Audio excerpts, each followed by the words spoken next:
Yohanes. Saya ingin bersaksi ya Bapak Ibu ya. Tadi sekitar jam 4 ya, jam 4 subuh Bapak Ibu. Saya lagi tertidur pulas. Saya lagi tertidur pulas. Saya mendengar suara mantra. Saya awalnya saya tidak dengar jelas tapi sangat keras sehingga membangunkan saya Bapak Ibu. Kaget saya kan, kaget. Spontan tubuh saya ini terbangun. Saya bilang, orang baca-baca apa itu? Suara apa itu? Sangat jelas. Saya pikir ada orang di depan jendela kamar saya ini. Saya lihat-lihat, saya amati, tidak ada. Saya duduk, saya dalam hati saya bilang saya mau fokus mendengar bahasa apa ini. Saya tidak mengerti dan saya mencoba tanam telinga Bapak Ibu ya. Orang bilang kepo gitu. Ingin lebih jelas lagi suara ini, saya mau dengar. Ya seperti itu. Dan saya tanam telinga Bapak Ibu. Sangat kencang Bapak Ibu mantra itu yang mereka bacakan. Seperti mantra sihir, tapi saya tidak tahu bahasa apa. Tidak tahu Bapak Ibu ya. Agak kacau bahasanya, tapi itu mantra ya. Saya duduk, saya dengar, tunggu-tunggu. Tidak lama dia datang Bapak Ibu. Akhirnya saya bilang begini, masa bodoh, yang penting hati happy. Tapi sempat mau timbul rasa takut Bapak Ibu, tapi roh saya itu mengatakan jangan takut. Ya, jangan takut, kan di dalam diri kita ini kan ada kedagingan, ada roh. Ya, ada jiwa, ada roh. Roh saya ini yang mengatakan jangan takut. Terus saya bilang, biar saja masa bodoh gitu. Masa bodoh ya. Baterek-terek saja kau di situ. Saya bilang begitu. Saya tidur, tapi saya mencoba tidur, tidak bisa Bapak Ibu. Tidak bisa saya tidur. Akhirnya saya ke kamar mandi. Saya mau mencoba lagi tidur, tidak bisa. Sudah tidak bisa tertidur Bapak Ibu, karena terngiang-ngiang itu mantra yang mereka bacakan sangat kencang dan sangat keras. Saya bertanya-tanya dalam jiwa dan roh saya ini, dalam hati saya, ini serangan ya, serangan dadakan ya ini, serangan dadakan kayaknya ini ya. Mereka lancarkan mantra yang sangat kuat dari dunia ini kepada saya. Sehingga tiba-tiba saya bangun pagi-pagi itu, awalnya masih biasa-biasa saja, tapi saya sudah merasakan Bapak Ibu, jantung saya ini, ya dada kiri ini dari belakang sampai tembus ini kiri ya, sangat sakit sekali Bapak Ibu ya, seperti ada ditombak gitu, ditombak-tombak itu. Saya bilang gini, darah Yesus Tuhan, darah Yesus. Saya masih abaikan itu. Saya bilang, jangan-jangan biasalah, saya kan kena begitu, kalau kena serangan tiba-tiba gitu kan, ini dada kiri ini kan sakit sekali Bapak Ibu ya, kayak tidak bernapas, tidak bisa bernapas dan seperti ditusuk-tusuk seperti gini. Terus saya doakan, saya bilang Tuhan, darah Yesus berkuasa, darah Yesus sembuhkan saya. Saya ini kan kalau setiap kali berdoa saya pegang tangan begini sembuh. Sembuh dengan sendirinya Bapak Ibu ya, sembuh. Kita ini bisa menyembuhkan diri kita sendiri, bisa menyembuhkan orang lain, bisa membangunkan orang yang mati. Itu hanya live saja kita angkat tangan. Di tangan kita ini Bapak Ibu penuh kuasa. Di tangan kita ini Bapak Ibu penuh kuasa. Kita berbeda dengan manusia lainnya Bapak Ibu, karena kita manusia cahaya dari dimensi 01, dimensi cahaya. Jadi kita berbeda manusia dengan manusia yang dari tanah ini, hanya sebatas tanah dan logika, berbeda saudara. Kita manusia-manusia beriman, manusia-manusia langka, dan di muka bumi ini ya hanya ada manusia cahaya itu 144.000. Itu yang akan menyadarkan Bapak Ibu manusia-manusia lainnya untuk kembali kepada jalan Tuhan, untuk mengatakan bahwa manusia itu sangatlah berharga di mata Tuhan. Kita manusia cahaya. Kita harus kembali ke Taman Eden dengan kemuliaan cahaya ilahi itu yang sempat hilang, yang sempat direbut oleh setan Bapak Ibu ya. Cahaya kemuliaan ilahi itu kan sempat dikasih redup sama setan karena jatuh dalam dosa kan, Adam dan Hawa. Itu kita harus kembalikan saudara, dan kita kembali ke Taman Eden. Taman Eden nama sekarang itu adalah Kerajaan 1000 Tahun Damai. King of the Kings, Tuhan Yesus Kristus, Alfa dan Omega, Bapa Yahweh, Bapa Yeshua HaMashiach Elohim. Itu isinya manusia cahaya ya, seperti di Taman Eden Bapak Ibu ya. Seperti itu Bapak Ibu, gitu Bapak Ibu, yang saya rasa tadi pagi sampai ini Sampai hilang-hilang napasku Bapak Ibu, sakit sekali. Nah saya lihat, masuklah saya di alam roh. Saya lihat ada apa dengan tubuh roh saya ini. Rupanya ada tikaman Bapak Ibu ya. Ada seperti tombak, seperti masuk di belakang ini Bapak Ibu ya. Nah saya bangun pagi itu dan saya melihat, saya mencari kan. Nah, saya seperti itu, dinding bisa berbicara. Itu Bapak Ibu, yang itu dinding bisa berbicara, dan dinding memberitahukan kepada saya ketika saya mencari, siapa yang menombak saya ini di belakang saya ini Bapak Ibu, sampai sesak napas saya, jantung saya ini sakit. Ternyata setan, iblis. Nah Bapak Ibu, saya langsung dapat penglihatan di dinding seperti itu saya ya. Saya memang berbeda dengan manusia lainnya. Saya dari dulu sampai sekarang saya itu dapat penglihatan di dinding. Entahkah wajah Tuhan Yesus, entahkah wajah setan, entahkah wajah penyihir. Saya seperti nonton layar film gratis di dinding itu Bapak Ibu. Kalau saya mencari siapa yang tombak saya ini, siapa yang melukai saya. Nah, pas saya tidak sengaja saya lihat, kaget, di dinding ini ada gambar wajah ya, kayak nenek sihir, hidungnya panjang. Yang seperti awal waktu saya nikah itu kan dia muncul Bapak Ibu ya. Dia pakai topi hitam begini, jalannya bungkuk, pakai tongkat, bawa kresek hitam. Dia berjalan itu mobil sesuai dengan mobil itu Bapak Ibu. Dia ikuti terus di samping. Tapi kita lihat dia ada berdiri di atas trotoar. Nenek sihir Bapak Ibu ya. Saya sudah lihat Bapak Ibu. Kalau Bapak Ibu belum lihat, ciri-cirinya itu mukanya keriput, hidungnya panjang, mancung ke depan. Terus dia pakai seperti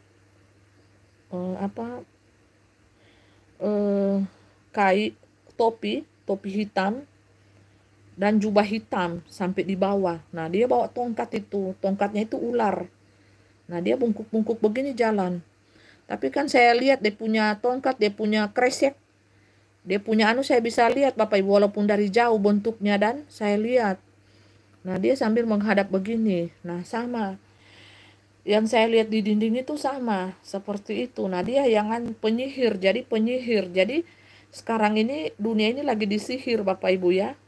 Part 2. Jadi part 1 itu di 2020-21. Nah ilmu sihir ini Bapak Ibu bisa menyihir manusia, bisa merubah gelas ini jadi roti, bisa merubah gelas ini jadi ikan yang hidup loh, bisa, mereka bisa lakukan. Itu bukan pakai kuasa Tuhan ya. Bapak Ibu harus membedakan, ini gelas ini bisa terbang loh. Itu orang pakai ilmu penyihir, ilmu sihir. Jadi, nah seperti itulah. Dan saya tadi, saya istirahat, Bapak Ibu, saya istirahat, saya berdoa, saya pegang dada saya ini di alam roh, saya cabut Bapak Ibu, saya, Tuhan Yesus tolong, Tuhan Yesus tolong saya. Nah saya cabutlah tombak yang ada menancap di belakang ini Bapak Ibu ya. Dihantam saya ketika tidur. Nah kalau orang tidak siap sedia Bapak Ibu, mereka tidak akan tahu siapa yang hantam, siapa yang keroyok di alam roh ya. Nah kalau kita main di alam roh kan kita tahu siapa yang berkeroyok kita, siapa yang berhantam kita di alam roh. Nah tinggal cari di tubuh, di dunia ini dia pakai siapa ini, ilmu sihir-sihir begini ini dia pakai tubuh siapa. Nah, orangnya itu ya seperti vampir lah, seperti serigala lah ya. Namanya itu penghisap energi. Nah jadi vampir ini penghisap energi ya, serigala. Serigala yang buas vampir. Nah jadi seperti itulah Bapak Ibu ya. Pucat dia, kalau dia tidak menghisap energinya orang, pucat. Namanya vampir. Nah kalau dia menghisap energinya orang, orang itu dia bikin marah-marah, dia bikin emosi, dia bikin apa. Nah itu penghisap energi saudara. Nah di sini saya mau menjelaskan lebih jauh dan lebih dalam bagaimana ilmu spiritual, ilmu dunia, roh-roh dunia, dan ilmu spiritual anak-anak Tuhan yang sungguh-sungguh berpegang di dalam Tuhan itu akan mengetahui Bapak Ibu permainan setan, ilmu sihir, ilmu apapun juga itu Bapak Ibu. Nah itu dia ada di depan pintu Bapak Ibu. Berdiri lagi tuh nenek sihir di depan pintu, dia bilang jangan kau bicara macam-macam. Ancam Bapak Ibu ya. Dia kira saya takut, saya bakar kau hidup-hidup. Kau serang saya serang balik, baru tahu rasa ya. Bakorek Bapak Ibu ya, bakorek. Nah itu eh, orang Bapak Ibu ya, orang yang pucat, yang orang katakan itu Bapak Ibu yang seperti vampir ya, so putih, pucat Bapak Ibu, wajahnya pucat, putih, vampir itu Bapak Ibu ya.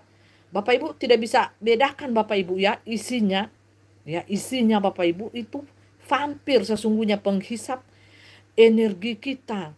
Nah, jadi dia itu kalau datang di dalam kehidupan kita hanya bikin emosi, bikin marah, menyiksa kita, bahkan membunuh kita. Itu tanpa alasan saudara, namanya vampir, haus darah. Penghisap energi ya, bukan seperti di film-film itu dia isap darah atau apa, tidak. Itu di nyata, di dunia nyata itu dia penghisap energi kita. Itu vampir yang menghisap energi. Nah, jadi kita dibuatnya menjadi emosi, menjadi marah, menjadi apa sehingga hilang sukacita kita. Nah, Bapak Ibu lihat, itu saya sudah unggah di Facebook Bapak Ibu. Tiba-tiba dinding saya itu berubah Bapak Ibu ya, berubah jadi nenek sihir itu kan, yang saya langsung cepat-cepat ambil kamera, saya foto. Saya bilang, nah seperti ini Bapak Ibu. Bapak Ibu mungkin tidak percaya kalau saya tidak cepat-cepat foto kan, menghilang nanti kan, menghilang itu Bapak Ibu, itu hanya dikasih tunjuk saja kepada saya. Itu yang saya katakan, mata saya ini kan sering melihat Bapak Ibu di dinding kah, entahkah di atas pintu, di dinding saya sering melihat wajah Tuhan Yesus. Saya sudah sering melihat wajah setan. Nah, baru ini saya lihat wajah penyihir dunia. Nah, penyihir itu Bapak Ibu, itu bukan saya mau bilang luar biasa juga, tapi tinggi ilmunya Bapak Ibu, tidak main-main. Kita kalau main iman kita di kelas rendah, dia bisa telan kita mantap-mantap. Ya, dia bisa jadikan kita bulan-bulanan, mainannya dia, sesuka hatinya dia mau bikin. Itu namanya vampir penghisap energi. Ya. Caroline, aku kira vampir penghisap darah kayak di film. Bukan, ini penghisap energi. Habis Bapak Ibu energi, dia bisa sedot saudara. Antara terang dan gelap Bucan Bonsun itu sedang berperang di dunia ini, iya. Tetapi kuasa Tuhan Yesus Kristus lebih besar dari apapun juga. Amin. Haleluya. Puji nama Tuhan. Benar Bapak Ibu ya. Praise the Lord. Nah, saya ingin berbagi kisah, berbagi kasih kepada Anda, berbagi kisah kasih mengenai 3 alam yang berbeda dengan kita ini, dan betul-betul nyata, kuasanya nyata Bapak Ibu. Kalau Bapak Ibu cuma jadi anak-anak Tuhan yang suka bermain-main, yang panas tidak dingin, saudara akan mengalami hal-hal yang di luar pemikiran Bapak Ibu, dan Bapak Ibu tidak tahu serangannya itu dari mana, datangnya apa, tujuannya untuk apa. Kalau buta roh, Bapak Ibu tidak akan tahu. Kenali roh itu Bapak Ibu. Itu yang saya katakan, pekalah di alam roh. Nah, bagaimana kita pintar bergerak di alam roh? Harus banyak puasa, harus banyak baca firman, harus banyak doa di dunia ini untuk melatih tubuh kita ini supaya sinkron dengan tubuh roh kita ini berjalan. Ya, kalau tubuh darah dan daging kita ini menjalankan hidup di dunia ini dalam dosa, terus tubuh rohani kita ini mau ketemu dengan Sang Ilahi, Sang Pencipta, mana bisa sinkron Bapak Ibu? Jiwa ke kanan, roh ke kiri, atau tak balik, roh ke kanan, jiwa ke kiri, itu tidak sinkron. Tidak bisa Bapak Ibu, harus roh dan jiwa, tubuh ini mainnya satu arah. Supaya pintar Bapak Ibu, cara mengasahnya apa? Puasa terus tiap hari, doa terus, baca firman. Bapak Ibu tidak usah kejar pujian manusia, kejar panggung. Manusia lain ingin puji Bapak Ibu alim bolotu atau itu tidak perlu itu Bapak Ibu. Itu hanya kemunafikan. Sebenarnya itu hanya kepalsuan. Semuanya dibalut, dibungkus di dalam satu jubah kemunafikan. Bapak Ibu masih di level mengejar pujian manusia, haus dengan pujian manusia, haus apa kata si A, si B, si C, apa kata majelis, apa kata hamba Tuhan teman-temanku, apa kata ini, apa kata si dia, apa kata si Ono, apa kata selingkuhanku. Saudara, saudara masih terjebak di dalam suatu metrik dunia yang sangat sempit dan yang sangat levelnya di bawah, saudara. Terus apa-apa semuanya di kamera. Saya memberi, saya harus kamera, saya harus kasih tahu nih kepada dunia nih. Saya harus kasih tahu teman-temanku, teman-teman seangkatanku, teman-teman SD, SMP, SMA, teman-teman kuliah, S1, S2, S3, S-teler. Semuanya harus tahu kebaikan saya ini ya. Berarti Bapak Ibu masih di level metrik yang paling rendah. Bapak Ibu haus akan pujian manusia, haus akan pujian dari sesamamu, yang manusia yang adalah uap. Manusia itu sebentar kelihatan, sebentar hilang lenyap, saudara. Saudara masih ketawa ketiwi, 5 menit kemudian tidak tahu dia pindah alam ataukah masih ada. Itu manusia. Kalau saudara bergerak di alam yang lebih tinggi, dimensi yang lebih tinggi, saudara tidak perlu hal-hal yang seperti itu. Haus pujian manusia.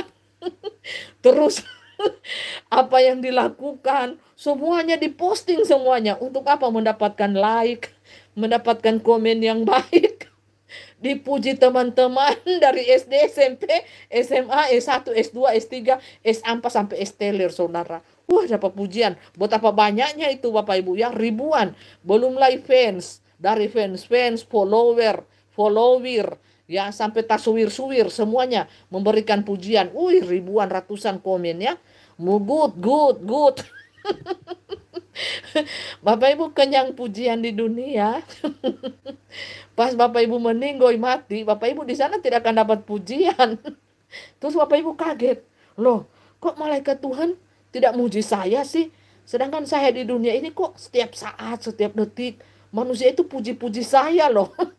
Setiap detik, menit, masuk komen pujian terus.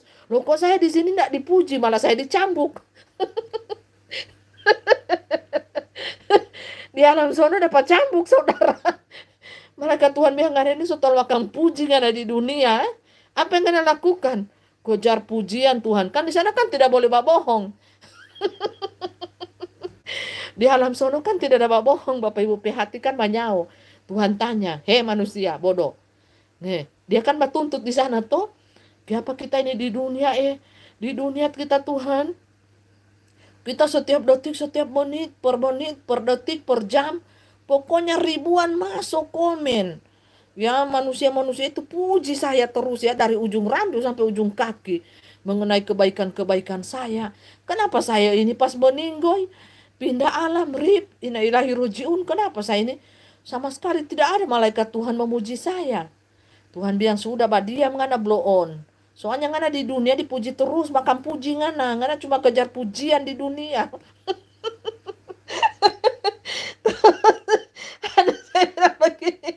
Manusia itu kan komplain toh, manusia kan suka komplain toh. Enter Tuhan kan orang tidak takut toh. Itu manusia Bapak Ibu. Sedangkan Tuhan saya tidak takut. Kalau itu manusia itu takut Tuhan Bapak Ibu, uang ibadah, uang amal, uang sedekah, uang bantu sana bantu sini, tidak ada manusia itu mau korupsi. Kalau manusia itu takut Tuhan loh. Manusia sekarang mana ada takut Tuhan? Uang ibadah, uang amal, uang bersedekah, uang suka memberi kepada orang susah, orang korupsi semua. Itu dia manusia takut Tuhan. Tidak ada orang takut Tuhan, saudara. Manusia ini ya. Tidak, baru di sana komplain lagi. Nah, jadi dia bilang, kenapa saya ini di dunia Tuhan? Komplain toh, saya ini setiap detik dapat pujian masuk. Kenapa saya di sini tidak dipuji? Malah disambut dengan malaikat yang bawa cambuk api. Jadi Tuhan tanya, jadi apa maumu manusia? Kau tergolong manusia baik.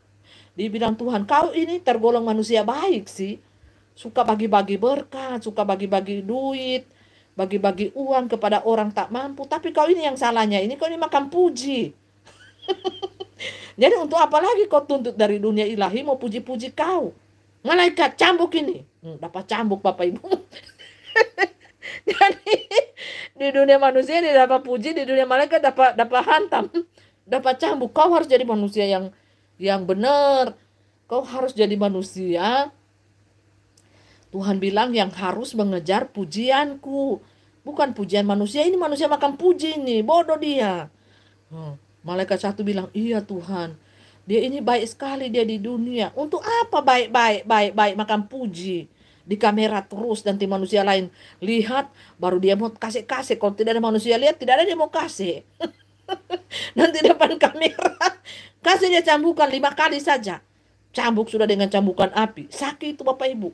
Mau ingin pujian dari dunia ilahi, sementara kelakuan makan puji.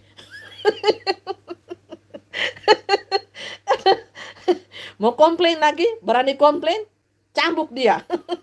Jadi setiap berani komplain toh. Iya Tuhan, terima nasib itu, terima nasib sudah dieta. Terus dia membagi Tuhan, kita mau minta Tuhan juga, mau minta mahkota. Masa kita sobat kasih Pak, berkati orang, kita tidak dapat mahkota. Mahkota apa? Tidak ada mahkota makan puji di sini. Tuhan bilang kita tidak sediakan mahkota makan puji di sini. Cari ada di neraka kalau mau suka dapat mahkota. Ya, mahkota makan puji ada di neraka. Tidak ada kita siapkan mahkota makan puji di sini. Kaget dia, baru sadar. Iya Kak? Iya. Masa kau tidak? Ini kerajaanku, tidak ada mahkota makan puji. Kalau kau mau pingin dapat mahkota, pergi ke neraka sana, banyak di neraka itu. Sampai sana itu setan siapkan panganan itu mahkota makan puji. Sasadiki kamera, makan puji itu tuh ada di neraka disiapkan. Nggak ada tinggal pilih. Kalau mau masuk surga karena nggak ada baik, ya. Kalau mau masuk surga karena jadi baik-baik, jangan banyak tuntut. Pengen lagi mahkota, baik-baik saja syukur. Pakai pempes di sana, kasih pempes api pada dia supaya dia sadar, supaya dia inkarnasi, dia jadi manusia, nyada makan puji lagi toh.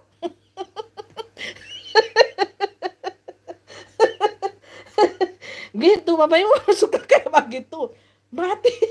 Mati meninggoy. Bang komplain di sana, malaikat siapkan cambuk api tuh. Banyak mulu di sana, tidak sama dunia akhirat dengan dunia perduniaan ini. Tidak sama, banyak mulu, dapat cambukan. Mau tidak kalah peri tuh.